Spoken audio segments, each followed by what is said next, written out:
Chers frères et sœurs en islam, assalamu alaikum wa rahmatullahi ta'ala wa barakatuh. Nous poursuivons notre thème sur les comportements ou attitudes d'un agent de santé en milieu hospitalier. Chers frères et sœurs en islam, quatrièmement, un agent de santé doit se suffire du peu de ce qu'il gagne. Une qualité phare qui doit animer tout travailleur, surtout un agent de santé. Sinon, cela peut le pousser à commettre des actes immoraux dans l'exercice, bien entendu, de sa fonction, à l'image de l'avortement clandestin, de la délivrance de faux certificats médicaux, de faux certificats d'aptitude et même du trafic d'organes, entre autres. Chers agents de santé, mesurez le degré de responsabilité qu'il y a dans ces actes immoraux. D'abord, vis-à-vis de la société, vis-à-vis également de votre Seigneur Allah subhanahu wa ta'ala. L'avortement, qui est une pratique fermement condamnée par l'islam et qui est synonyme de meurtre. La délivrance d'un faux certificat médical accusant à tort une personne. La délivrance d'un faux certificat d'aptitude donnant à la personne une fonction qu'il ne mérite pas ou qu'elle ne devrait pas occuper, mesurez ces degrés de responsabilité, chers agents de santé. Évitez toute pratique corruptive dans l'exercice de votre noble fonction, qu'est la médecine. Sinon, Allah subhanahu wa ta'ala va tout simplement vous retirer la baraka sur tout ce que vous y gagnez. Et c'est cela qui fait que vous voyez souvent des agents de santé qui gagnent des centaines de mille ou des millions par mois. Mais malgré tout, ils sont les plus misérables et les plus malheureux sur terre. Aujourd'hui, si nous assistons à la vente ou à la commercialisation des médicaments de la rue, comme on les appelle, c'est quelque part dû à des comportements de ce type. Un ignorant du corps médical ne peut pas maîtriser les différents types de médicaments jusqu'à pouvoir les commercialiser. Donc, il y a quelque part des agents de santé assermentés qui indiquent la voie à ces trafiquants-là. Des agents tapis dans l'ombre. Et aujourd'hui, il faut le dire, dans presque tous les corps de métier, il y a ce qu'on appelle les brebis galeuses. Des gens qui ternissent l'image de ce corps en opérant des malversations de toutes sortes. Tout agent, qu'il soit dans le domaine médical ou autre, qui opère des malversations dans l'exercice de sa fonction, sera sévèrement puni par Allah subhanahu wa ta'ala. N'oubliez pas que nous serons tous interrogés au jour dernier sur l'exercice de nos fonctions occupées sur terre. Nous serons tous interpellés sur l'exercice de nos fonctions occupées sur terre. Si la fonction a été bien exercée ou mal exercée, nous allons répondre devant le Seigneur Allah subhanahu wa ta'ala. C'est pourquoi, en toute chose, l'islam met en avant la moralité de la personne d'abord, avant sa compétence. Si la personne a toutes les compétences requises et qu'elle n'a pas une bonne moralité, l'islam ne va en aucun cas lui confier des responsabilités, vu les risques et les préjudices qu'elle va porter, si vous voulez, à la société. C'est comme le cas de l'imam. Si la personne maîtrise toutes les règles de la charia et qu'elle n'a pas une bonne moralité, l'islam ne va en aucun cas apprécier sa nomination comme imam. Donc, chers frères et sœurs en islam, il est important, capital même, d'examiner la moralité de la personne avant qu'elle ne soit désignée comme agent de santé ou autre. Cinquièmement, un agent de santé doit s'armer d'endurance et de persévérance, surtout dans le cadre, n'est-ce pas, il doit s'armer d'endurance et de persévérance, surtout dans le cadre de son travail. En ayant, si vous voulez, un esprit de tolérance, de dépassement et surtout encore de compréhension. Il doit savoir que le patient qu'il a devant lui peut avoir un tempérament difficile, surtout quand il s'agit d'une personne âgée. Ce qui fait que l'agent de santé doit forcément s'armer d'endurance pour pouvoir gérer tous les caprices et états d'âme du malade. Car le médecin, comme tantôt affirmé, car la médecine, comme tantôt affirmé, au-delà de l'aspect professionnel, elle est une excellente forme d'adoration d'Allah subhanahu wa ta'ala. Donc, chers agents de santé, soyez persévérants et endurants dans cette profession si noble. Et sachez que votre Seigneur Allah subhanahu wa ta'ala est constamment avec ses serviteurs les plus endurants et les plus persévérants. Inna Allah ma'a sabirin.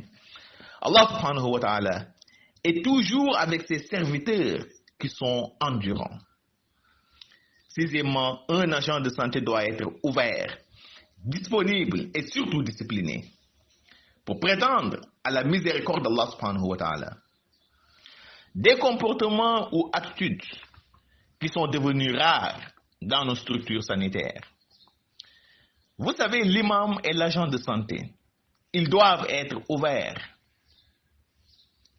à tout le monde et surtout encore disponibles. S'il s'agit de l'imam, il est un remède moral, voire spirituel pour le serviteur croyant. S'il s'agit de l'agent de santé, il est un remède psychologique, voire physique pour le patient. Par conséquent, ces deux couches de la société doivent être disponibles et ouvertes. Et surtout encore, avoir le sens de l'écoute, c'est très important. Un agent de santé doit éviter de manquer du respect aux malades, surtout quand il s'agit de personnes âgées. Une attitude fréquente aujourd'hui dans beaucoup de structures sanitaires. Une attitude que vous devez bannir car elle blesse et frustre psychologiquement et moralement le patient. C'est pourquoi il est dangereux de manquer de respect à une personne, surtout malade. Vous devez savoir, chers agents de santé, que vos structures de santé sont fréquentées par toutes les couches de la société. Et celui à qui vous manquez du respect peut être un proche parent, une personnalité religieuse, ou politique même, entre autres. Même le citoyen lambda, vous n'avez pas le droit, n'est-ce pas, de le manquer de respect. Par conséquent, soyez très ouverts, très disponibles, et ayez le sens de l'écoute envers les patients. Réservez-leur un accueil chaleureux. Vous savez, un bon accueil, un accueil chaleureux, il est important et indispensable partout, surtout encore en milieu hospitalier. Aujourd'hui, bon nombre de gens se plaignent et déplorent la façon dont certains agents de santé accueillent ou traitent les malades. Vous savez, il y a de ces façons d'accueil qui frustrent, qui blessent. Un malade qui souffre de douleur, il a besoin d'être assisté, il a besoin qu'on lui remonte le moral. Un accueil chaleureux peut facilement guérir un patient. Il peut même vous faire réussir non seulement dans votre vie professionnelle, mais aussi à l'au-delà. Par contre, un mauvais accueil peut même aggraver la maladie de la personne. Ça déstabilise et démoralise automatiquement le patient. Vous savez, il y a des personnes vulnérables qui, une fois vous leur manquez de respect, cela peut leur affecter et leur porter préjudice. Vous devez savoir, chers agents de santé, que le fait de manquer de respect à une personne, surtout malade, peut même favoriser ou entraîner votre échec dans votre cursus professionnel. Combien de personnes ont échoué dans leur cursus professionnel à cause d'un mauvais accueil d'un patient?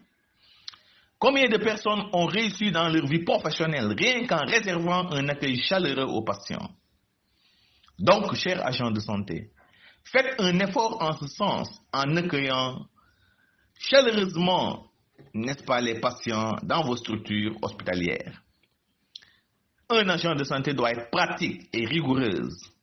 dans son travail, car il a affaire à un être humain. Il doit éviter de son possible la négligence, le laxisme et la paresse, qui sont des attitudes qui ne sont nullement appréciées dans une profession, à plus forte raison dans le domaine de la santé. Vous savez, ou vous voyez parfois, dans certaines structures hospitalières, des agents négligents, insouciants de la délicatesse de leurs fonctions. Des agents qui se permettent de s'accrocher à leur téléphone des minutes, voire des heures durant, ou qui se penchent à leur ordinateur des heures durant, ou de débattre inutilement. Alors qu'à côté, il y a des patients qui souffrent énormément, ou se trouvant même dans des situations alarmantes entre la vie et la mort. Des attitudes qui ne relèvent pas d'une conscience professionnelle. Donc, en conclusion, chers agents de santé, soyez davantage, beaucoup plus vigilants dans votre noble profession. Et sachez que toute assistance que vous apportez à l'endroit d'un patient, cette assistance-là vous sera rétribuée par Allah subhanahu wa ta'ala au jour dernier. Chers frères et sœurs en islam, nous voilà au terme de notre rappel. Merci et à la semaine prochaine.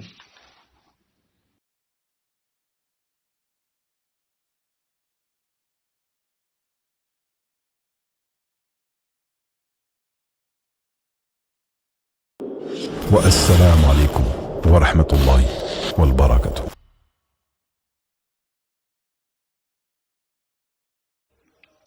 mbokk jullit yi asalaamualeykum wa rahmatullahi taala wa barakaatu. seen mbokk yi Mame Mactar Ndiaye moo dellu si leen lay biir ci waxtaan yi muy am ak yéen saa su nekk. incha allah tey nu ñëw si suñu ñetteelu jataay di troisième partie ci comportement ak attitude yi nga xam ni kii faj war na ko am. comme ab agent de santé war na nekk koo xam ni ku doylu lay doon. doyloo la ko yàlla di wërsëgal ca liggéeyam ca salaire am te gis nga doylu googu mbokk yi moom moo war a nekk jikko yoo xam ne bépp liggéeykat war na ko gàlloo rawat na nag ki nga xam ne ab agent de santé la. ndax ab agent de santé boo xam ne doyluwul ñàkk doylu googu moo koy dugal ci ay musiba ci muy def ay tappale ci muy def ay njuuj njaaj muy def ay jëf yoo xam ne yu ñaaw la ci liggéeyam.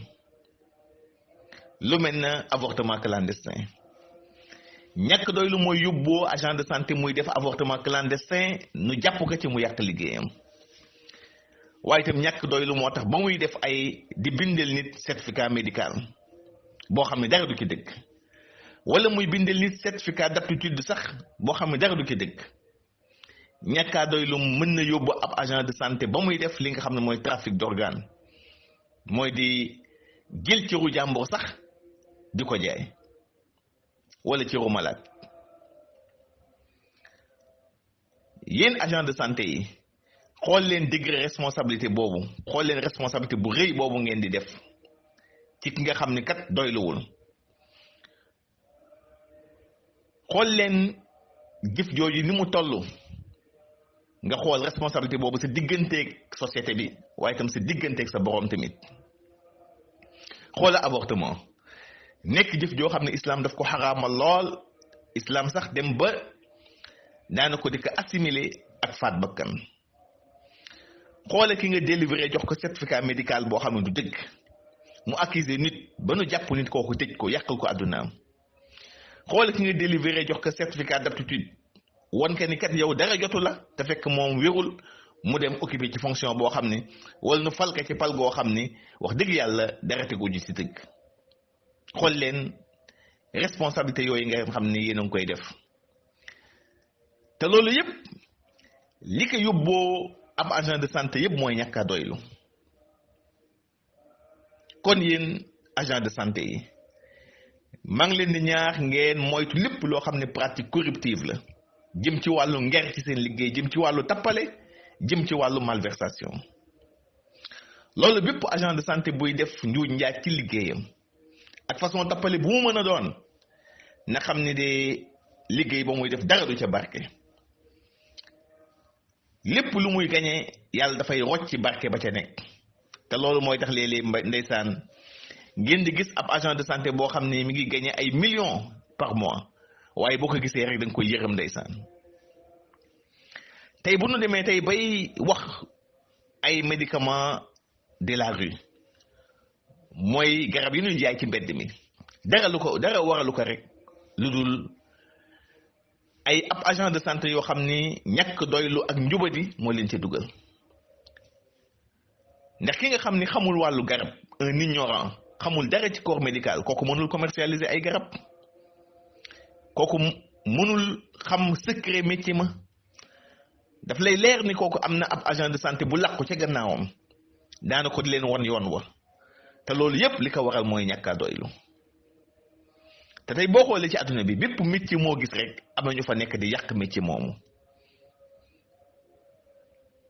mbokk jullit yi bépp agent de santé boo xam ne yaa ngi def ay njuuj njaaj ay tappale ci sa cadre liggéey kooku na nga xam ne yàlla rëbb na la àdduna waaye itam rëbb na la tam àllaaxira tamit te bu ëllëgee sa métier moomu lépp loo ci doon def rek daan la ko laaj yonent bi nee na wa an ilmihi maada amila bi sa profession daan la laaj nag nan nga ko doon exercer ci kaw suuf kon loolu tamit lu jar bàyyi xel la moo tax gis nga islam lépp lu muy def rek jikko ju rafet la ci jiital jikko ju rafet lay xool balaa muy xool compétence su nit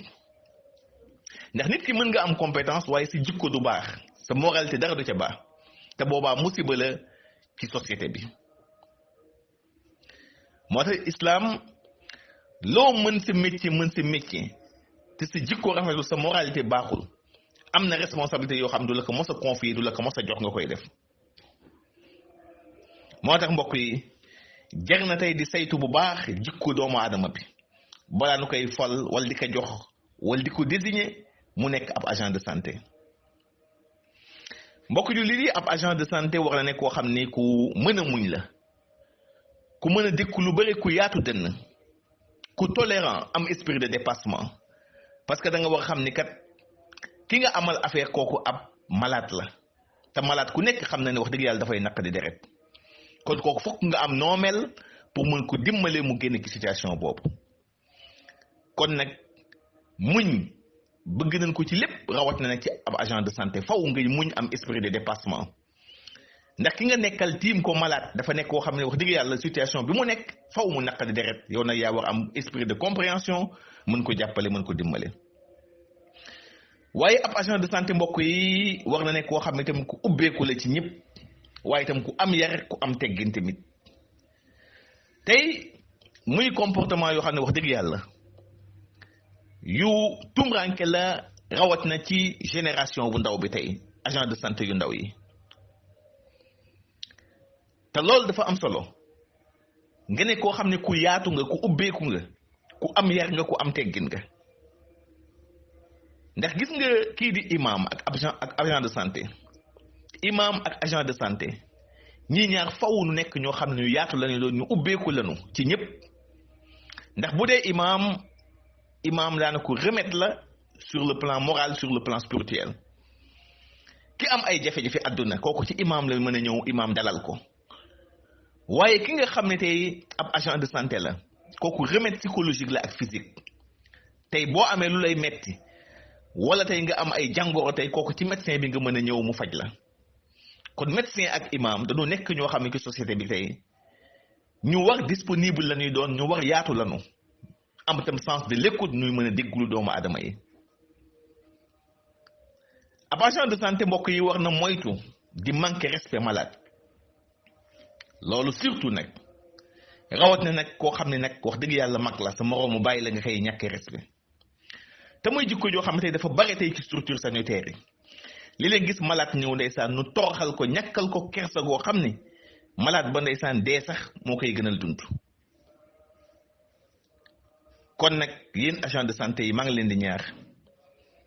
na ngeen rafetal seen comportement rawatina ci bërëbu fajukaay yi ndax ñàkk kersa nit ki daf koy blessé daf koy frustré psychologiquement ak moralement moo tax ñàkk respect googu kon mbokk yi yéen agent de santé yi war ngeen ko moytu waaye itam surtout nag rafetal seen accueil bi moom fawu nu wax ci ndax accueil bi ñëpp koy jooy wax dëgg yàlla yéen agent de santé yi fexe leen rafetal ni ngeen di accueillir malade yi tey ñu bëree ngi jàmbat façon bi ñuy accueillir malade yi ci hôpitaux yi ak ci structure sanitaire yi xam na am nga façon accueil yoo xam ne boo ko accueillir nit rek gaañ nga ko yàqal nga ko àdduna am tey malade bi nga xam ne mi ngi am douleur di souffrir kooku bëgg na ku ko assister bëgg na ku ko accueillir accueil bu rafet ndax loolu rek remède moral la loolu faj la accueil bu rafet faj na malade accueil bu rafet dafa faj malade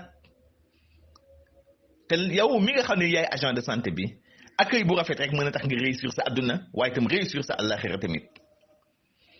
waaye tey ñaata agent de santé tey noo yàqule tey noo torox te dara tegu leen que du dul accueil bu bon du dul toroxal malade ndax am na façon nit ñoo xam ne mbokk yi ku leen laal rek yàqu